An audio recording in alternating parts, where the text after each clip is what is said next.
Okay, what's up guys, this is Darkbblue and welcome back to witness how I learned to play Godfall like a master player. So in the last video I told you the story of my first build, Hinterclaw. With this sweet build I can do every in-game mode except ETOD, and this gives me the access to more diverse builds. Actually I have played 3 more builds before designing my own build. First, a Phoenix build with the emphasis on the final shard. It's charged through burning damage, and afterwards I can use the Petrifying Slam to release a fire wave.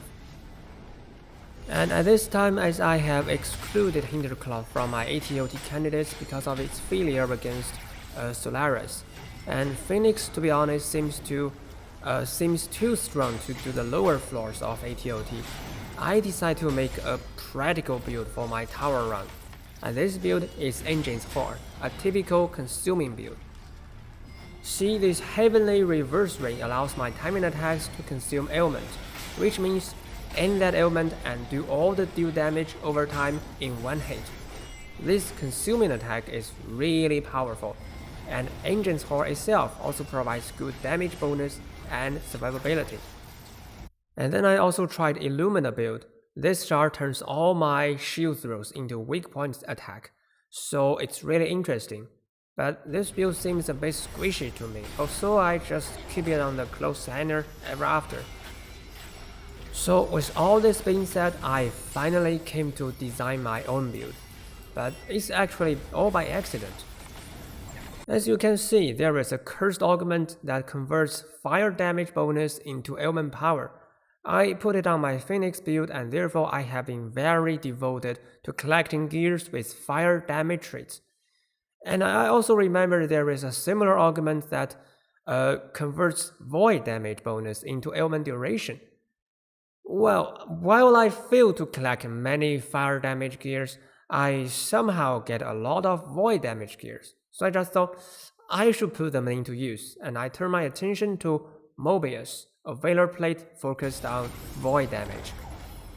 With all the 4 builds I have played so far, I think I have some understanding of how builds work in Godfall, and now let me share it with you. As early as I learned basic combat of this game, I noticed that these various attacks with a cooldown or charge look more like skills in traditional RPG. And in such games such as Diablo, although there are many skills for a character, one build actually uses only a small group of them and try hard to empower the chosen few skills. People just don't try to use every skill altogether. And now I think it's the same in Godfall. Hinterclaw build focuses on doing critical damage. Phoenix and Illumina are centered at shield attack, and for Engines 4 it is weapon techniques. So when designing a new build, I should choose 1 or 2 attacks at the core of my build, and then I will just abandon other attacks and concentrate all my resources onto the chosen few. Now as for what should I spend these resources for, my opinion is the first thing to do is to guarantee I can use these attacks frequently enough. Since there are usually cooldown or charge for these attacks, I need to include certain gears to solve this problem. And only when this is done, when I can spam my attacks, will I go to bonus my damage or improve my survivability based on the chosen attacks. So this is actually how I understand my previous 4 builds, and now I want to apply this understanding to my own build. First step, choose the core attacks. I shall do this according to the shards of Mobius. The first one gives me better crowd clearing ability and no restriction to certain attacks. The second one is related to shield attack. The third one looks interesting and seems to grant me the ability of endless arcane fury, and the final one provides some beautiful bonus, yet forces me to stay polarized. Well, they all look useful, but since I have already experienced endless arcane fury from Illumina build, now I want to give up Shard 3, and Shard 2 means I can consume ailment without having to use a heavenly reverse. You see, I always feel a great loss of possibility and diversity when that ring has to take 1 ring slot. So I will use Shard 2, definitely.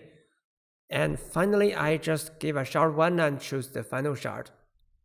Now my core attack should be shield attack and polarity attack, and with shard 2 I should be able to do considerable direct damage in most cases with my basic weapon techniques, and can use my shockwave to melt dangerous enemies. And how can I empower these two attacks?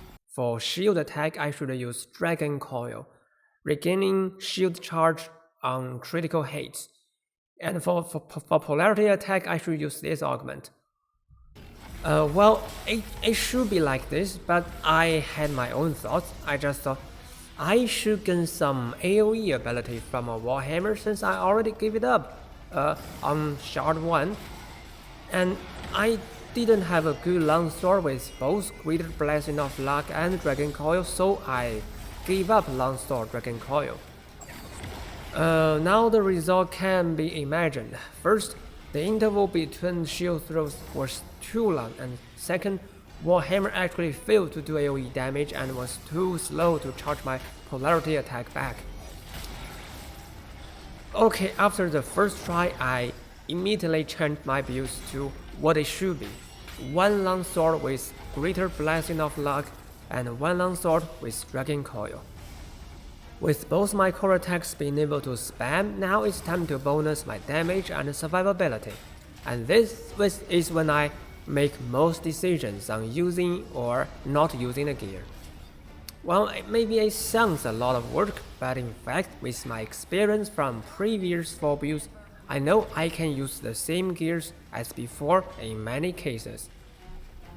For example, I mentioned a gear combo focused on critical hits when introducing Hinterclaw build in the last video. Since this synergy gives me the ability to charge weapon technique back really fast, and weapon technique is used by almost every build. This synergy actually is very universal.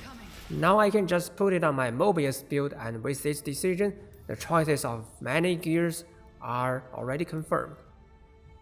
So I don't really have much work to do. I then choose a few gears that are related to void damage or cursed ailment, such as this amulet, and now my build is finished. I'll just list all my gears here if you want to see it in detail. All in all, I think it's a good practice to summarize some universal gear combos and put them into newly designed builds. With this, designing the build will no longer feel like doing something from scratches, and thus become much easier.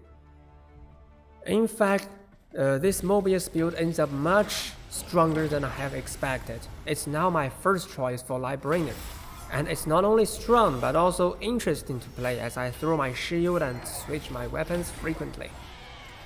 So this is the story of designing my own build. Will you find it full of fun just like I do? So far, I have been through everything Godfall provides except ETOT, but I think ETOT is more about spending more time grinding better gears, so there won't be many new stories to share with you. And therefore, in the next video, I shall give a final conclusion to my experience in Godfall and end this series. Now, if you like my video and want to join me to enjoy the fun of playing games like a master player, remember to like and subscribe. Thanks for watching, see you around.